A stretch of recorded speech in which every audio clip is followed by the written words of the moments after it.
Dans le royaume de Tohun, une colline fertile alimentait la prospérité d'une riche famille dirigée par le sage Kosigan. Ce lieu, béni par les ancêtres, était synonyme de richesse et d'abondance. À la mort de Kosigan, ses deux enfants, Sewa et Adjo, héritèrent de cette précieuse terre. Mais leur amour fraternel allait bientôt être mis à rude épreuve. Sewa, je suis l'aîné. Cette colline doit m'appartenir. C'est à moi de diriger. Adjo, non, père voulait que nous partagions équitablement. Tu ne peux pas tout prendre. Leur querelle attira l'attention de tout le village, divisant même leurs voisins.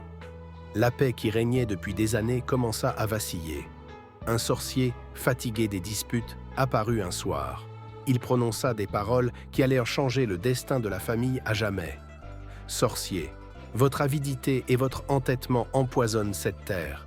Que la colline soit maudite. Aucun fruit n'y poussera tant que vous ne retrouverez l'harmonie. » En quelques jours, la malédiction prit effet.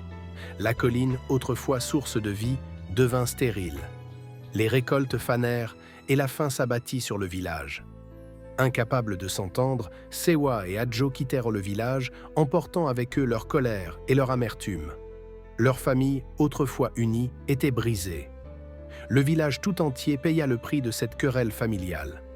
La malédiction de la colline devint une leçon gravée dans les mémoires. Cette histoire, transmise de génération en génération, rappelle l'importance de l'unité, du dialogue et de la réconciliation. Car la richesse matérielle n'a de valeur que si elle est partagée dans l'harmonie. La colline reste aujourd'hui un symbole de ce qui peut être perdu lorsque l'orgueil et la cupidité dominent. Que chacun garde en mémoire la malédiction des collines.